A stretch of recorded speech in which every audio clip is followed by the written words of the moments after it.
thank you, God, for this privilege and opportunity to sit down at your feet, to God, to humble ourselves before you, Lord. We thank you, God, for your word that you given to us this morning, for us to be enlightened and for us to be empowered by your word, O Lord. We thank you, Holy Spirit. You are our teacher. Teach us, O God, to always humble in your sight, to cleanse our heart, O God, so that all of us will be empowered by your word, through the word, the truth, that your word is a light into my path, O God. Bless your word, O God, and bless your people right now. This we ask in the name of Jesus. Amen. Let us all sit down in the presence of the Lord.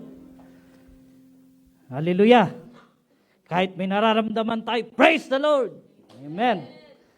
Dahil God is our strength. Panginoong Diyos ang kalakasan natin. Amen. So, it's a privilege again to speak the word of God to the peoples of God. Amen. So, I know and I believe that most of you is very common itong pag-aaralan natin. But let us review what is the Lord says. Amen. Hallelujah. So, our topic is about the armor of God.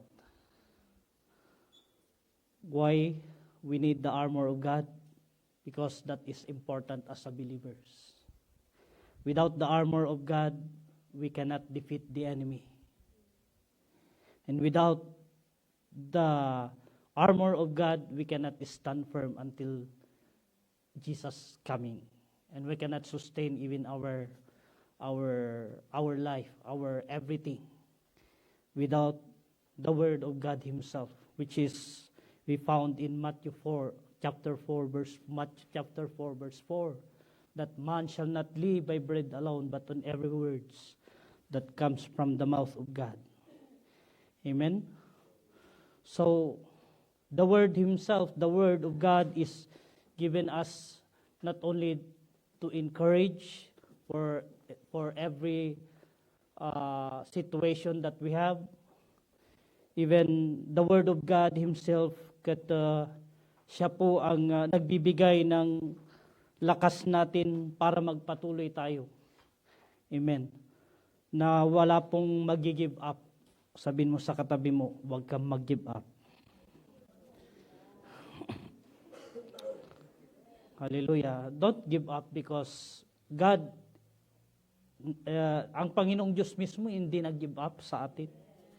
Amen? He gave His life for us. Hindi siya nag-give up at hindi rin niya maintain niya yung pagmamahal niya sa atin bilang mga anak niya. So it means we need also to maintain in the presence of God through His Word. Amen. In Ephesians chapter 6, verse 10, sabi ng Panginoon, finally, be strong in the Lord and His mighty power, because we believe that our God is powerful than anyone. So, be strong in the Lord. You know, if there is God, if ang Panginoong Diyos ang nasa sayo, you can be strong. Sino ba naman ang hindi lalakas kung nasa iyo ang Panginoong Diyos? Sino ba naman ang hindi gagaling kung nasa iyo ang Panginoon? Kaya, hindi tayo luging-lugi mga kapatid dahil alam mo na nasa iyo ang Panginoong Diyos at ang Panginoong Diyos ay palaging nasa iyo mismo, palaging nasa tabi mo, na hindi kailanman nangiiwan. Naranasan nyo bang naiwan? Naiwan sa sasakyan, maaari. Dahil na-late tayo, pero pansamantala lang siguro. Amen? Pero ang Panginoong Diyos forever na nananatili siya sa atin. So be strong in the Lord and His mighty power. Because our God is powerful, sabi ko nga kanina, than anyone. Even the enemy can defeat. Kaya niyang talunin ng Panginoon natin na pinagsisilbihan natin. Kaya, every time mga kapatid na nangihina tayo, physically and spiritually, humugot ka ng kalakasan sa Panginoong Diyos. Amen. Dahil siya mismo ang nagsusustain sa atin. Siya mismo ang lakas natin. Siya mismo ang nag-i-encourage sa atin para maging strong tayo. Kaya nga sabi ni Paul, kung saan ako mahina, doon ako pinapalakas ng Panginoong Diyos. Kaya tayo din bilang mga mananampalataya, mayroon ups and downs sa ating pagsisilbi. Mayroon man tayong mga pagkukulang at pagkakamali sa Panginoon. Hindi dapat yan ang magiging dahilan para manghina ka. Mas lalo ka dapat na lumapit sa nagbibigay ng lakas, nagsusustain ng buhay mo para makayanan mo. You know, if you read in James na there are many kinds of trials and testing in life, especially wala naman tayong pagkakaiba sa mga believer, sa mga unbeliever, na tetesting din sila. Ang pagkakaiba lang natin, na-overcome natin yung mga testing dahil nasa iyo nga ang Panginoong Diyos. Dahil sa iyo, nasa Kanya yung kalakasan natin. Amen? In Romans 8, verse 31 until 34, sabi niya,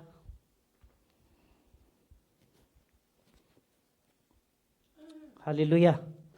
In Romans chapter 8, verse 31 to 34.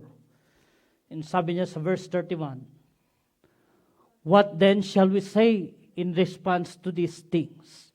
If God is for us, who can be against us? Next, He who did not spare His own Son, but gave Him up for us all, how will He not also, along with Him, graciously give us all things? Who will bring any charge against those whom God has been chosen? It is God who justifies. Who then is the one who condemns? No one. Christ Jesus, who died for more than that, who was raised to life, is at the right hand of God and is also interceding us. You know, Jesus Christ is not only our Lord, our Savior, but He is our intercessor for us to be empowered, for us to grow, and for us to be matured as a Christian. Kaya nga, sabi ko noon nung time na natetesting din ako, ay, lugi pala ako kung nag-give up ako. Lugi pala ako kung lahat ng ginawa kong pagsisilbi sa Panginoon is binaliwala ko. Nasaan na kaya ako ngayon? Maaring wala ako ngayon. Wala ako sa harapan ninyo ngayon, mga kapatid. Maaring iba yung nature ko ngayon. Iba yung ugali ko. Iba yung maaring pananaw ko sa buhay. But I thank God dahil sa pagmamahal ng Panginoong Diyos, namatay siya para sa akin at para sa inyo. At bumalik siya nga doon sa kanyang kaharian hindi para purihin lang ng mga nilalang niya, kundi ang sabi niya doon sa last is also for interceding us. The nature of God is, our God is holy.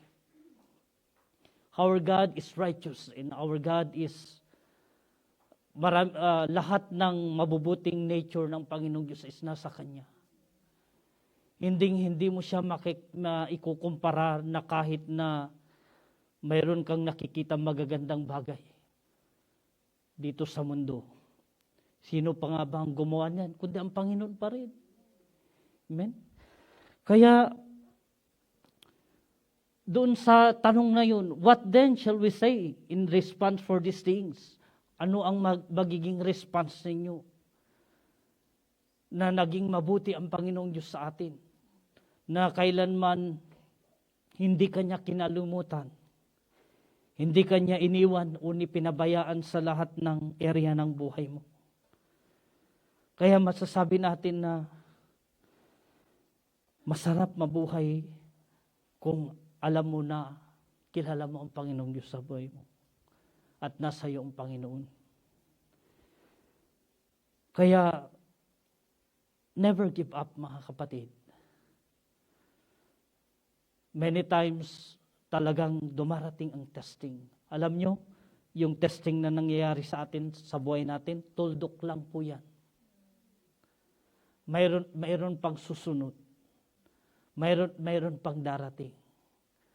Kaya nga, laging sinasabi ng Panginoong Diyos, be strong in the Lord and His mighty power.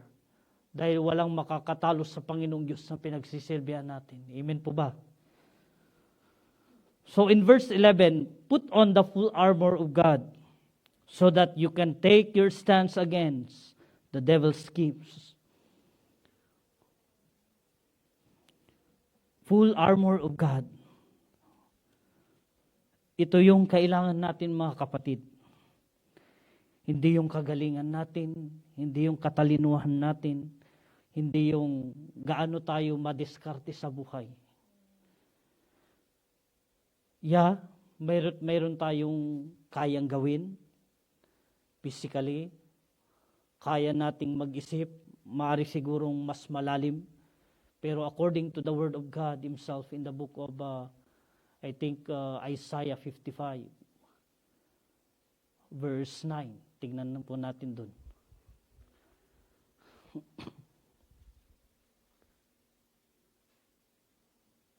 As the heavens are higher than the earth, so are my ways higher than your ways, and my thoughts than your thoughts. Mas mataas ang Panginoong Diyos na kahit sa langit, siya ang pinakamataas. Even our thoughts, kahit sa ating pag-iisip, hindi natin ma-overtake ang kaisipan ng Panginoong Diyos.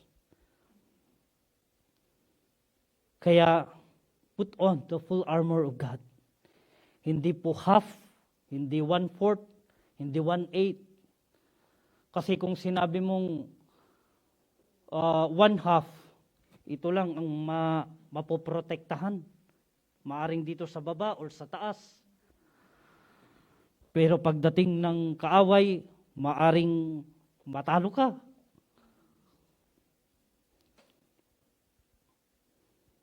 So kailangan po natin ang armor na nanggagaling sa Panginoon. Kaya sabi niya, bakit? Pastor, bakit kailangan natin? Kasi hindi mo nakikita yung kaaway mo. Amen? Maaring kaaway mo yung katabi mo, sasabihin mo ganun. Hindi yun nung totally na kaaway mo. Amen? Yung mismong hindi mo nakikita. Kaya sabi niya in verse 12, for our struggle is not against flesh and blood, but against the rulers, against the authorities, against the power of this dark world. Sino ba ang mahilig sa dark? Hindi yung dark color, yung dark world. Kundi si Satan. Doon niya hahatakin ang mga gusto niyang talunin. Kasi siya lang ang nakakakita doon sa dilim. Ayun ang gustong-gusto niya. Pero pag nasa ilaw ka, ay masisilaw yan, matatalo mo. Bakit? Nasa iyo. Isinuot mo yung armor of God na nagbibigay sa iyo ng liwanag para talunin mo ang kaaway mo. So sinabi niya dito, this dark world, Bakit na world? Lord, Pastor, maganda naman yung world natin. Yes, dahil ginawa ito ng Panginoong Diyos, pero hindi mo alam kung sino yung nagmamay-ari na nito. Which is, yun yung kaaway na hindi mo nakikita. Pero, ang tanong ko po mga kapatid, gusto nyo ba na makita yung kaaway? Panalangin nyo na God open your spiritual eyes para makita nyo kung mayroon ba dito. Mayroon yun. Kaya nga nagtanong kami noon sa mga pastor namin, Pastor, mayroon ba na mayroon, actually may pastor tayo na taga La Union na nakakakita. So, yan yung isang spiritual gift para makita kung talagang sino yung kailangang i-deliver, kung sino yung kailangan na hatakin para maalis sa gawa ng kaaway. Mayroon po yung ganun. Mayroong gift na ganun. Kaya kung gusto niyo po, panalangin niyo kung gusto niyo makita. Pero kailangan maghanda ka. Every day makikita mo sila. Every day katabi mo sila. Pag hindi ka prayerful, talagang dudumugin ka talaga. Amen? So, yan po yung tinutukoy nitong verse 12. For our struggle is not against flesh and blood, but against the rulers, against the authorities, against the power of this dark world, and against the spiritual forces of evil in the heavenly realms. Heavenly realms. Alam nyo ba na may mga tao na hindi nasasagot ang panalangin? Even in the heavenly realms, may humahadlang sa panalangin mo para hindi madala ng mga angels ng Panginoong Diyos yung panalangin mo sa Panginoon. Sila yung humaharang. Sila yung humahadlang sa hinihingi mo sa Panginoong Diyos. Kaya, kailangan natin na talunin yung kaaway natin. Papaano? You put the full armor of God na sinasabi ng Panginoong Diyos para matalo mo sila. Amen. Kahit may full armor ka, kung hindi ka marunong lumaban, hindi ka marunong, papaano mo talunin ang kaaway. Kaya nga every time mga kapatid, kung gusto natin na matalo ang kaaway, always commit ourselves to God. Amen? Kailangan, before na gawin natin ang isang bagay, we always commit to God. Kahit na napakasimpleng bagay, maglinis tayo sa bahay. Alam nyo, kahit sa bahay man lang, halimbawa, wala ang mga kabahay mo. Ikaw ang naiwan, nag-iisa maglilinis. Sigurado pagdating nila, magugulo ulit yung inayos mo. Kaya matitesting din. Amen? Matitesting din yung pasensya mo. Kaya sabi ng Panginoong Diyos, commit yourself before the Lord. Para sa gayon, kahit man dumating yung mga kabahay mo dahil guguluhin ulit yung mga inayos mo, marami ulit na kalat, ay, thank you Lord kasi at least man lang nagawa ko yung part ko. Amen? Kaya, yung patience is mas lalong umahaba na kahit man nakikita mo dahil kinumit mo sa Panginoong Diyos ang ginagawa mo. Amen. Sa trabaho, in reality, sa trabaho, 3 beses na lumilipad yung ginagamit kong grinder. Pero sa halip na sa akin tumama, lumalayo. Hindi yung grinder na yung as in bakal, yung parang paper grinder, pero masakit pa rin. Mayroon yung time na tumalon yung grinder dito sa tiyan ko. As in na kahit full armor ako, kahit naka-uniform ako, nagasgasan pa rin. So, what I mean, mga kapatid, although nangyayari yung mga ganun, maybe unaware ako doon or Maari din siguro nakalimutan ko, kahit pastor kami, maari siguro nakalimutan ko din ang manalangin. But, many times na nangyayari yun para i-remind ka ng Panginoong Diyos. Amen. So, always na ang Panginoong Diyos yung anong tawag nun? I-acknowledge natin every time na may gagawin po tayo. So, sabi niya, 13, therefore, put on the full armor of God, so that when the day of evil comes, you may be able to stand your ground. Pasensya kay medyo agar-gar-garti. Okay? Therefore, put on the full armor of God, so that when the day of evil comes, nakapaghanda ka. Kasi ang mga demonyo, naghahanda yan para atakihin ka. May listahan sila doon, baka number 1 si Brother Jumaro. No?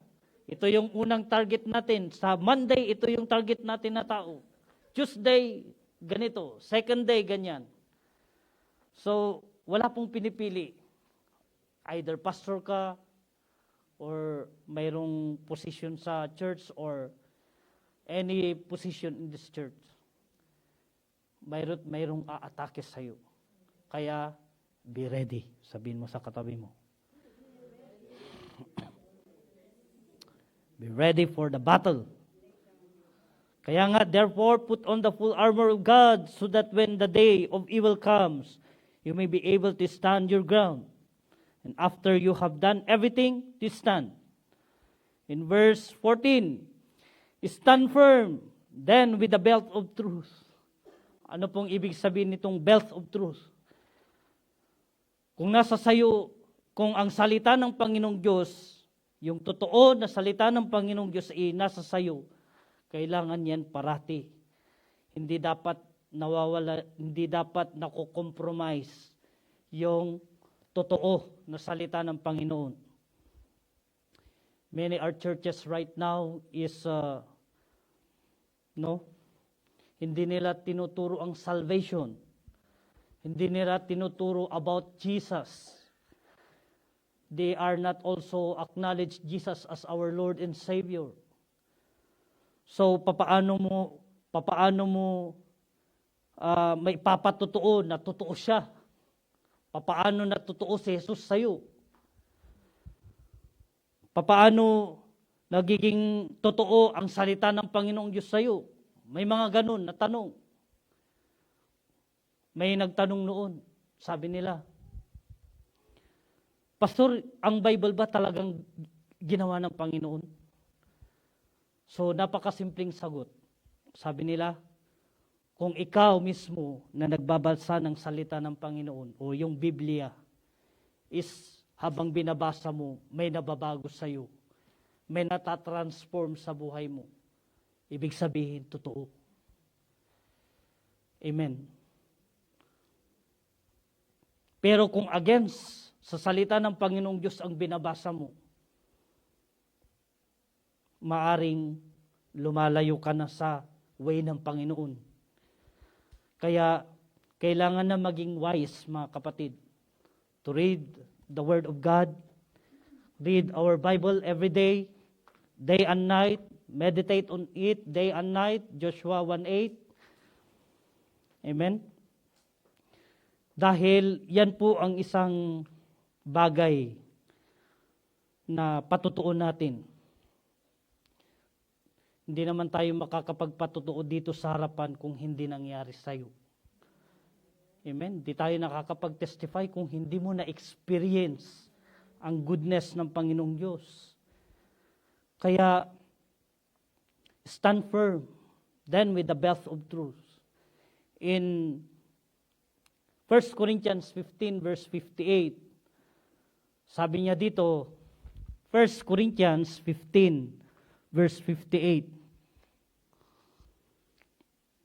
Therefore, my dear brothers and sisters, stand firm, let nothing move you. Always give yourself fully to the work of the Lord, because you know that your labor in the Lord is not in vain. Stand firm, let nothing move you. Kahit may pinagdadaanan, kahit may nag-shake sa'yo, we need to stand firm. Amen. We need to stand firm. Let nothing move you.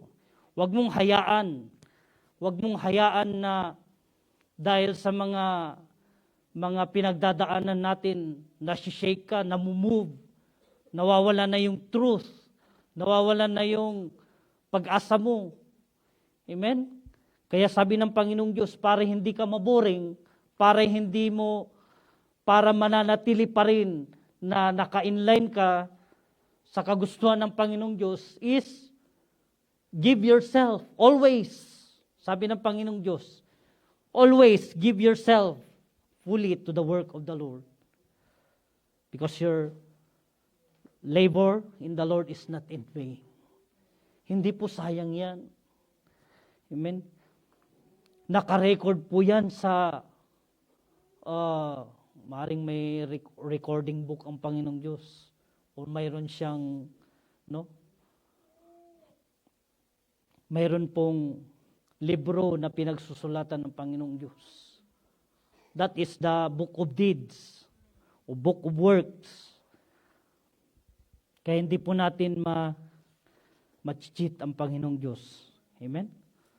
So, give our time, give our best to serve our Master and Savior.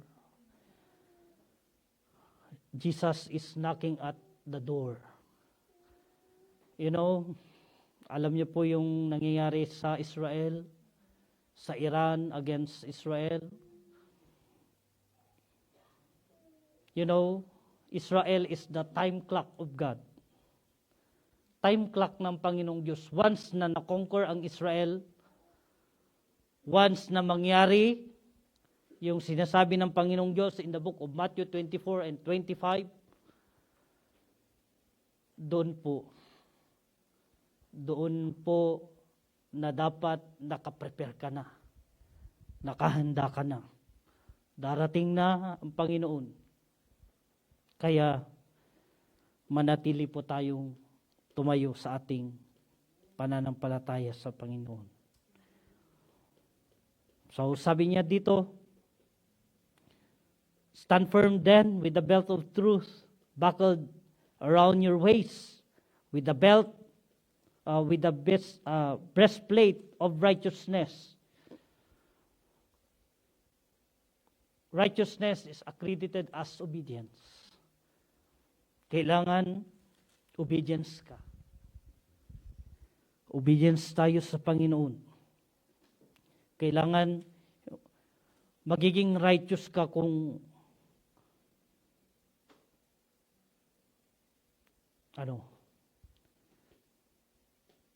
kung nandun na tayo. Pero as long as mga kapatid, na kahit man nagkakamali tayo, sabi ko nga, wag ka sanang mag-focus dyan. Negative, we need to turn it into positive. Bakit? Dahil puro good lahat ng ginawa ng Panginoong Diyos. Accordingly, sa kanyang salita in Romans 8 verse 28. Anong sabi niya doon sa Romans 8 verse 28? And we know that in all things God works for the good of those who love Him, who have been called according to His purpose. Ganyan tayo kamahal ng Panginoong Diyos, may purpose siya. Para magpatuloy tayo. Amen? And with your feet in verse 15, in Ephesians 6 verse 15, and with your feet fitted with the readiness that comes from the gospel of peace. Kailangan nakaredy ka. Nakaredy tayo na mag-evangelize. Nakaredy tayo na maki-prayer meeting, Bible study. or any activities na makapagbibigay ng papuri sa Panginoon. Amen. So kailangan po sa Ilocano, kasapulan ni Apo Diyos iti nagagut nga anak na. Sa Tagalog, naghahanap ng Panginoong Diyos ng masipag na mga anak niya na magsilbi at magkalap ng kaluluwa.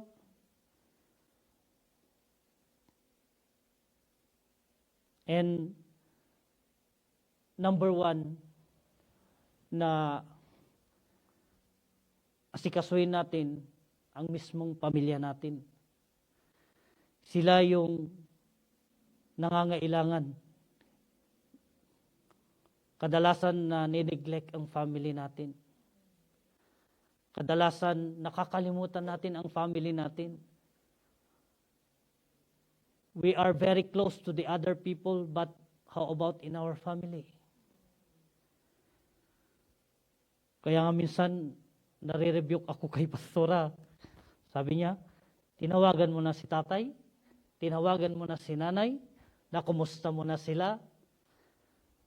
O nga naman. Kaya habang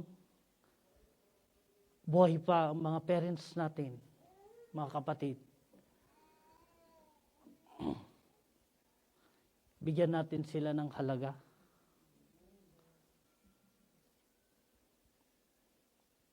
Dahil hindi natin alam ang buhay ng mga parents natin. Kaya nare-rebuke din ako palagi kay pastora.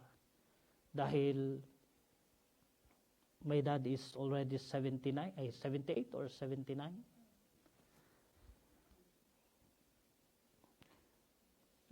Lagi ko rin siyang naaalala every time na may namimit ako na father, kaslangan ni Brother Damian. Every time na arakupok isunak at ni-imagine ko ni father ko.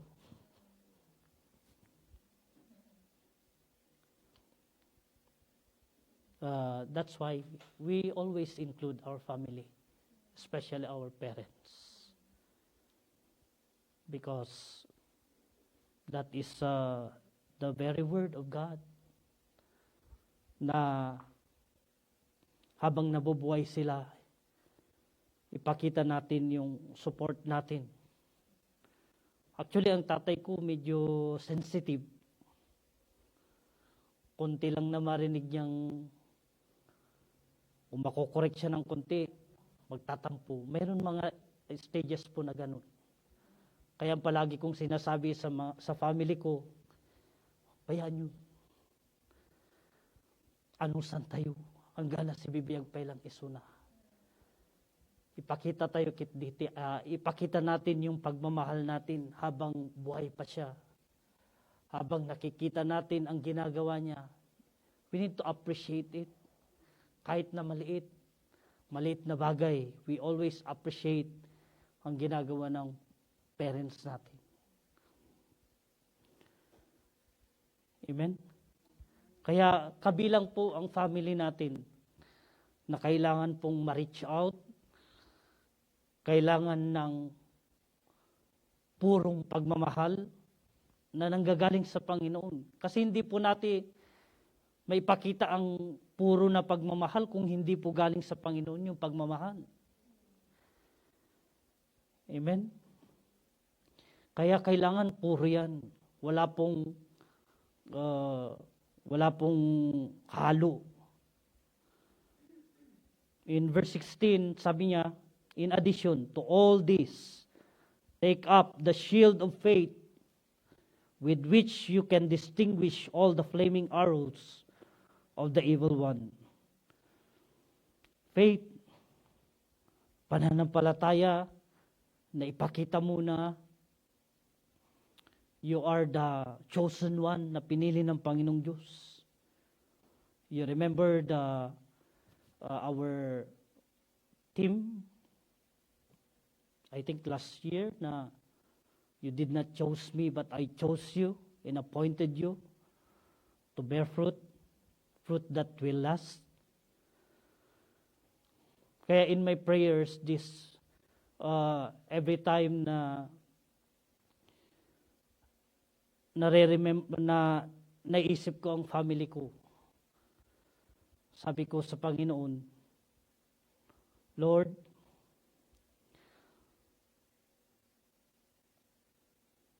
gusto ko na-establish mo ang family ko, especially yung relationship nila sa iyo. Even my father and my mother. They are all answered in my prayers. Yeah, but ang panalangin ko sa Panginoon, Lord, you teach them how to establish their relationship unto you.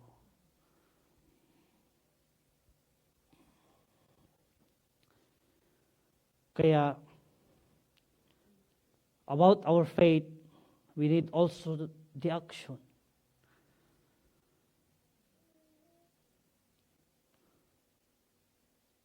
You can extinguish the flaming arrows of the evil one. Kasi, anytime, any moment, aatake ang kaaway kung wala kang move na gagawin. Wala kang strategy na gagawin. Automatic maaring magkamali ka ng move, matamaan ka. Kaya sabihin mo sa katabi mo, mag-ingat ka, baka matamaan ka.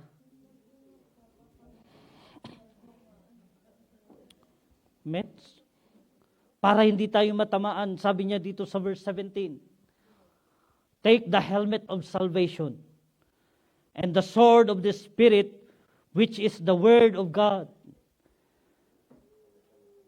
Salita mismo ng Panginoong Diyos ang kailangan natin. You know the Spirit, the helmet of salvation? Every day, in our journey, mga kapatid, mayroon tayong pagdadaanan. Di ba sa trabaho, especially construction or building, nagko-construct sila ng building.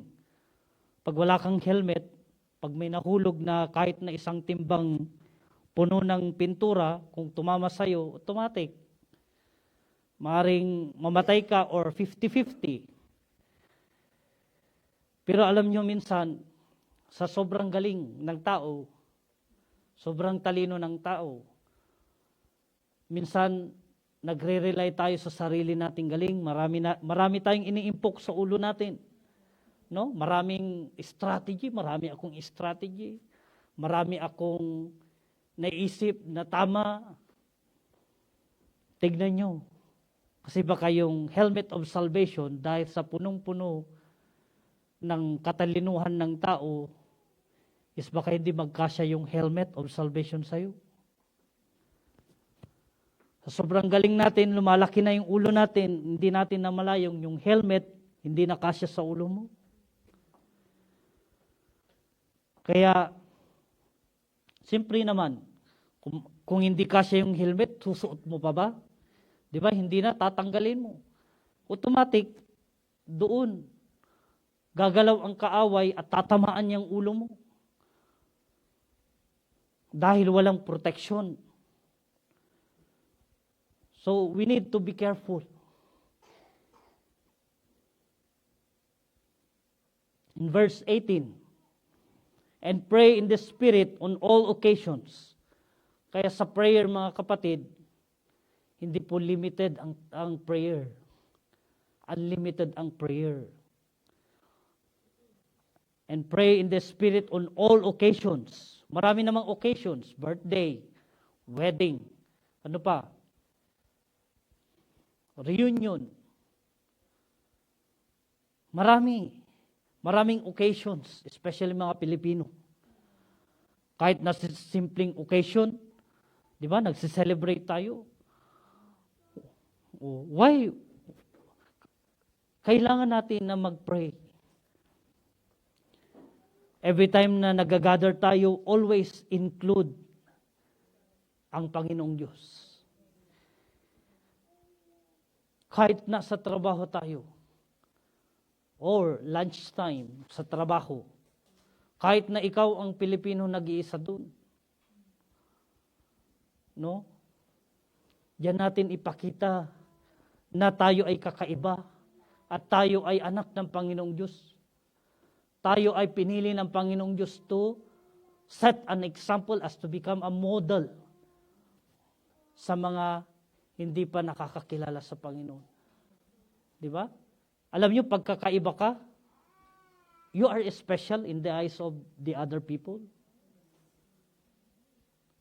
Lalo na kung nakikita nila ang galaw mo, nakikita nila ang pananalita mo. Alam naman natin na maraming words dito sa Australia. So, kailangan mga kapatid na in all occasions, with all kinds of prayers and requests, with this in mind, be alert and always keep on praying for all the Lord's people. So just keep on praying. Sabi niya din sa 1 Thessalonians 5:17, pray continually. In the other version, pray without ceasing. Amen?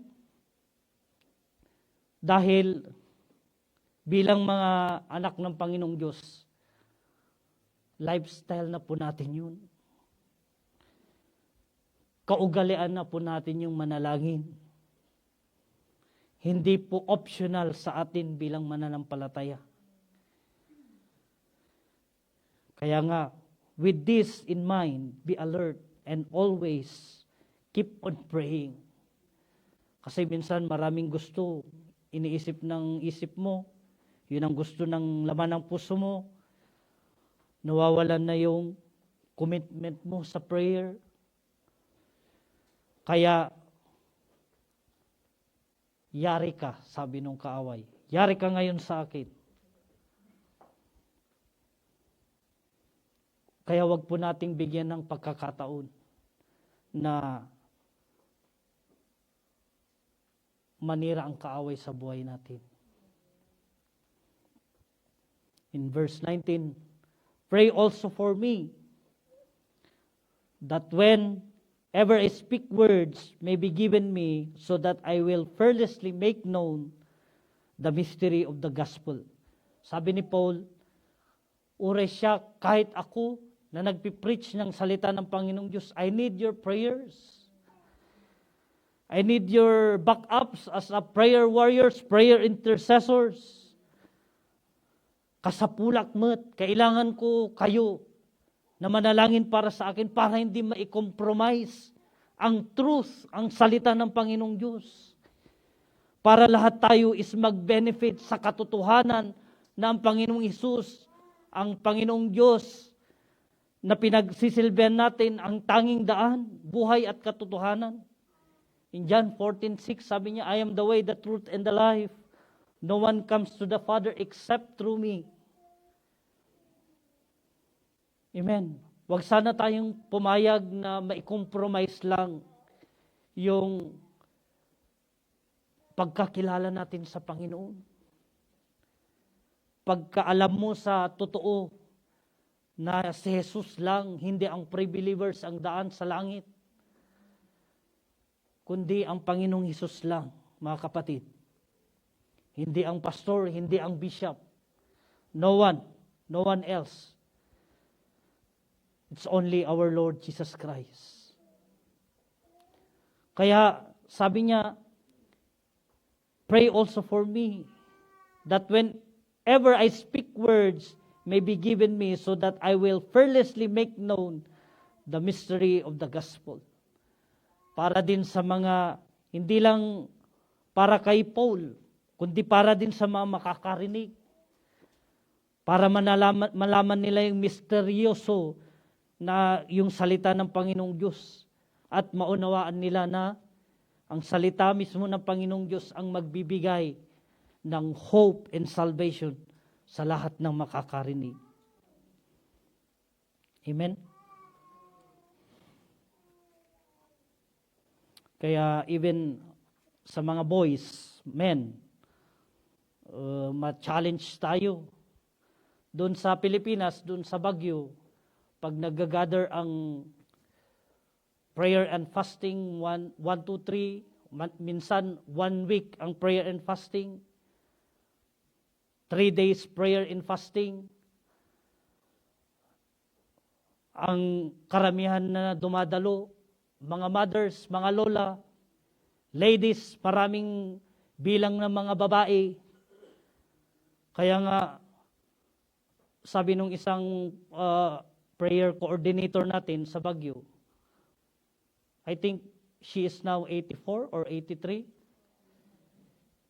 They are still walking, evangelizing, preaching the Word of God, visiting hospital. No? Nagbibisit kami sa hospital. Pumupunta ang mga mothers natin, mga lola natin sa hospital, kahit sino yung madaanan nila dyan na tao. Kaya nga, sabi nila, baka puro babae ang marapture.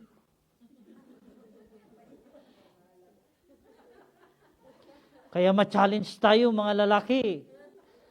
Amen? Itayo natin. Dahil tayo yung unang tinawag ng Panginoong Diyos, hindi mga babae. Ganun man, mga babae magbibigay ng encourage sa atin. So, for which I am the ambassador in chains, pray that I may declare it fearlessly as I should. Sabi ni Paul. Kaya, yung prayer warrior natin doon, nung nagbakasyon siya doon sa bundok, then nung bumalik siya, nagkita kami, sabi niya, ay pastor, namit ko yung mga prayer warriors natin doon at they are the same in our family. FBCFI din sila. Nandoon sila sa mga mountains daw, yung bahay nila. And namit niya yung dalawa, yung isang lola natin na prayer warriors, almost 109 ang edad niya. And the other is about 89 or 90. Kaya alam nyo, kung part tayo ng prayer warriors, hahaba ang buhay mo. Marami, dahil alam ng Panginoong Diyos na marami ang may papanalangin. So kung gusto po natin na ma-enjoy, na magsilbi sa Panginoon, sabihin mo sa katabi mo, be a prayer warrior. Hallelujah. So, magpasalamat tayo sa Panginoon mga kapatid. This is my end. Dahil you are blessed. Blessed ka kasi napili ka. Blessed ka kasi narinig mo yung tinig ng Panginoong Diyos. At blessed ka dahil nag-response ka. Marami ang nakakarinig ng salita ng Panginoong Diyos pero mahirap mag-response. Mahirap pumunta sa invitation ng Panginoon. And you are the one na pinili niya para makita mo na ikaw ay mahal ng Panginoong Diyos. Amen? Kaya, wag sana tayong mag-give up, mga kapatid. Ulitin po ulit natin, malapit na. Malapit na ang Panginoong Diyos. Kaya sabi niya, in Revelation, in our conclusion, Revelation 22 verse 12,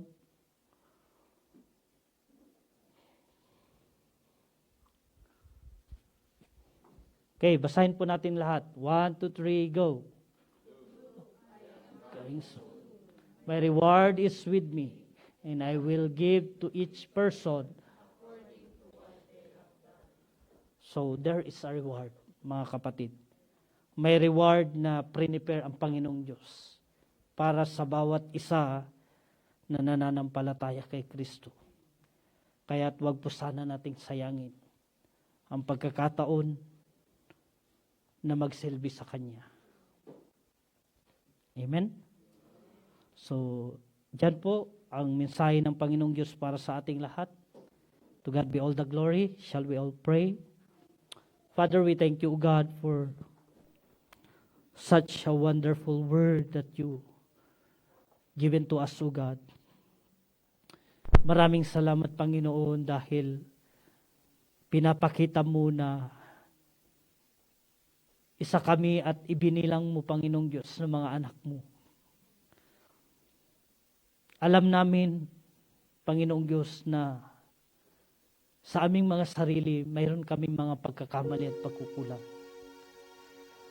Marami kaming bagay na kadalasan is naiitsipwera ka, Panginoon. Many times, O God,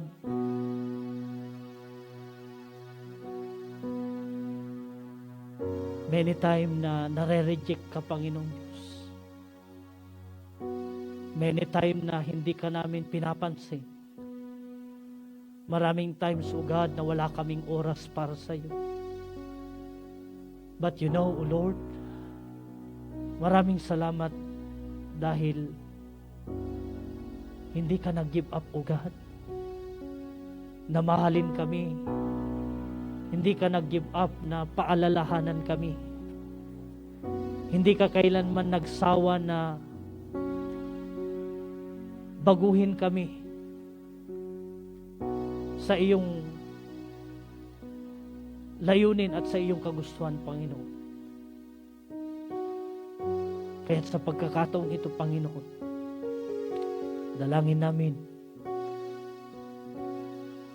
na ikaw ang patuloy na magbigay ng lakas sa amin para makayanan namin, O God, in all kinds of trials and testing in our life. Tulungan mo kami para makayanan namin, O Lord.